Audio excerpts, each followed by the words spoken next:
আড়াই মাস পার হলো স্কুলের শিক্ষার্থীরা এখনো পাঠ্য বই পায়নি। এরই মধ্যে শিক্ষা উপদেষ্টার চেয়ারে এসেছে নতুন মুখ, কিন্তু আড়ালে পড়ে গেছে পাঠ্য বই ছাপার কাগজ থেকে 400 কোটি টাকার বেশি কমিশন বাণিজ্যের অভিযোগ। স্কুলের বই নিয়ে এত বিতর্ক এবং দায়িত্বহীনতার নজির দেখা যায়নি গত কয়েক দশকে। আমাদের বিশ্লেষণ হলো, পাঠ্য বই নিয়ে তুগলকি কাণ্ডের দায় সচিব থেকে সরকারের উপদেষ্টা পর্যন্ত এক একজনের ইচ্ছে পূরণ করতে গিয়ে পিছিয়ে গেছে পাঠ্য বই ছাপার কাজ। দুর্ভোগে পড়েছে সারা দেশের কোটি কোটি শিশু। চলুন যাওয়া যাক বিশ্লেষণ। দৈনিক ইত্তেফাকে গত 5ই মার্চ একটি প্রতিবেদন প্রকাশিত হয়, যেখানে 2 দফায় প্রতিশ্রুতি দিয়েও রাখতে পারেনি জাতীয় শিক্ষাক্রম ও পাঠ্যপুস্তক বোর্ড এনসিটিবি। এখনো প্রায় 3 কোটি পাঠ্য বই ছাপানোই হয়নি। আবার ছাপানো শেষ হলো, বাধাই, মান যাচাই ও অনুমোদনের অপেক্ষায় আছে আরো 3 কোটি বই। এতে শিক্ষাবর্ষের 3য় মাসেও নতুন শ্রেণীর সব বই না পাওয়ায় শিক্ষার্থীরা দিশেহারা। এরই মধ্যে পবিত্র রমজান, ঈদুল ফিতর সহ কয়েকটি ছুটি মিলে 28শে ফেব্রুয়ারি থেকে টানা 40 দিনের ছুটি শুরু হয়েছে স্কুলগুলোতে। এই প্রতিবেদনে বলা হয়, চলতি শিক্ষাবর্ষে 4 কোটির মতো শিক্ষার্থীর জন্য প্রাথমিক ও মাধ্যমিক স্তরের 39 কোটির বেশি বই ছাপানো হচ্ছে। এই বইগুলো ছাপানো নিয়ে ঘটে গেছে তুগলকি নানা কাণ্ড। ইত্তেফাকের প্রতিবেদনে বই ছাপাতে বাড়তি 300 কোটি টাকা হাতিয়ে নেওয়ার অভিযোগ তোলা হয়েছে কাগজের মিল মালিকদের বিরুদ্ধে। এতে বলা হয়, এবার পাঠ্যপুস্তক মুদ্রণের জন্য 116টি ছাপাখানা এনসিটিভির কাছ থেকে কাজ পায়। এর মধ্যে মাত্র 33টি মুদ্রণ প্রতিষ্ঠান সঠিক সময়ে বই দিতে পেরেছে। কাগজের বেশি দামের কারণে বিপদে পড়েছে অপেক্ষাকৃত ছোট ছাপাখানাগুলো। আবার 300 কোটি টাকা হাতিয়ে নিতে তৈরি করা হয়েছে কাগজের কৃত্রিম সংকট। আজকের পত্রিকার এক প্রতিবেদনে বলা হয়েছে, জাতীয় নাগরিক পার্টির যুগ্ম সদস্য সচিব এবিএম গাজী সালাউদ্দিন আহমেদ তানভীরকে নিয়ে তোলপাড় সৃষ্টি হয়েছে নেট দুনিয়ায়। চলতি বছরের পাঠ্য বই ছাপানোর কাগজ কেনায় 400 কোটি টাকার কমিশন বাণিজ্য নিয়ে দুর্নীতির অভিযোগের সঙ্গে তার নাম এসেছে।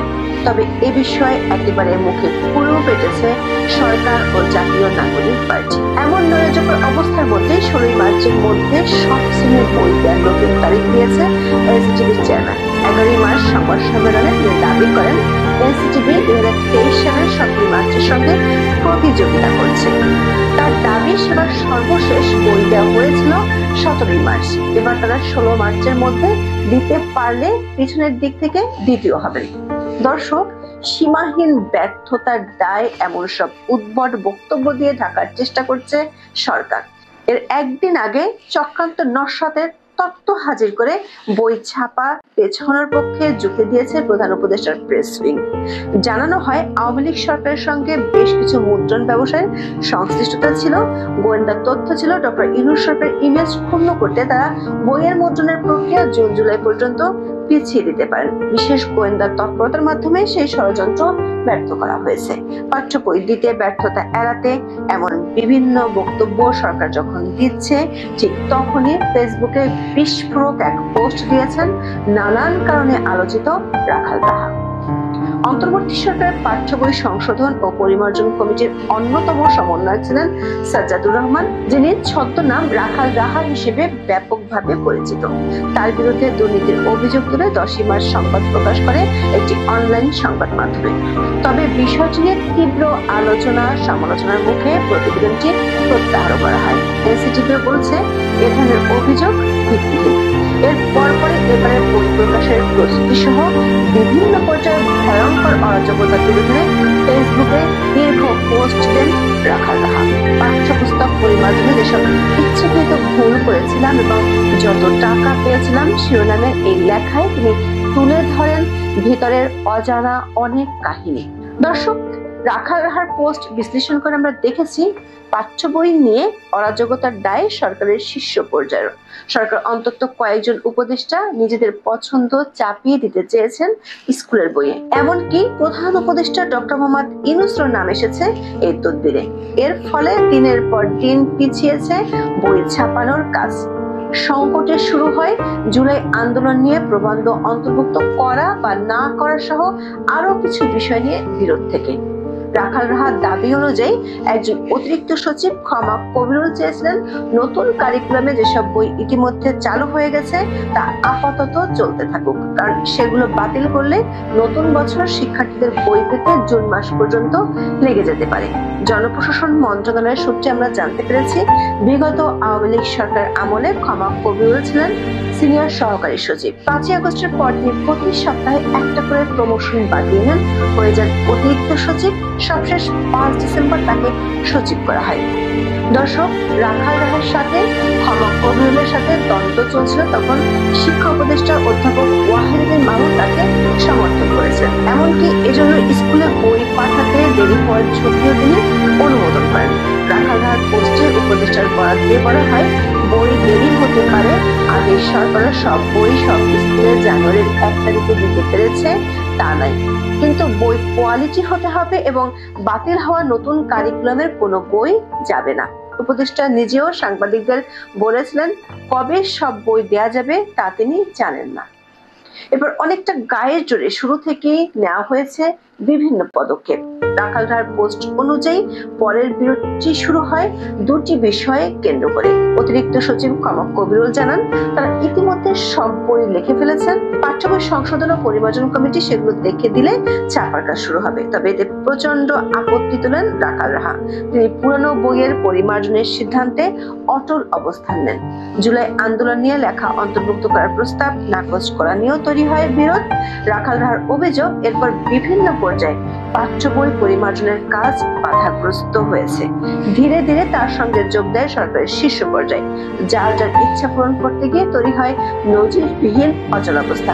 তখনকার শিক্ষা উপদেষ্টা রাখাল রাহার পক্ষে অবস্থান নিলে অতিরিক্ত সচিব তাকে পাশ কাটিয়ে চলে যান আরো উচ্চ পর্যায়ে।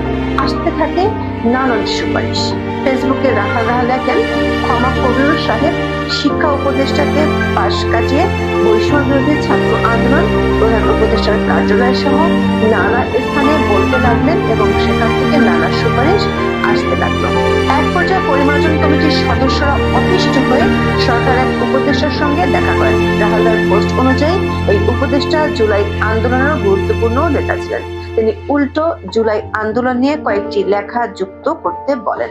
সে অনুযায়ী তৈরি করা হয় নতুন 3টি টেক্সট। এর মধ্যে ক্ষমা কবিরুল জুলাই বিষয়ক আরো কিছু লেখা দেন এনসিটিবি কে। তিনি জানান, সেসব লেখা প্রধান উপদেষ্টার দপ্তর থেকে পাঠ্য বই যুক্ত করতে বলা হয়েছে। পোস্টে নানা মুখের চাপে তখনকার শিক্ষা উপদেষ্টার নোটিশ স্বীকারের ইঙ্গিত দিয়েছেন রাখাল রাহা। তিনি লেখেন, ইতিমধ্যে একদিন শিক্ষা উপদেষ্টা স্যার ও সেই ছাত্র উপদেষ্টার অনুরোধ বিবেচনার জন্য বললেন।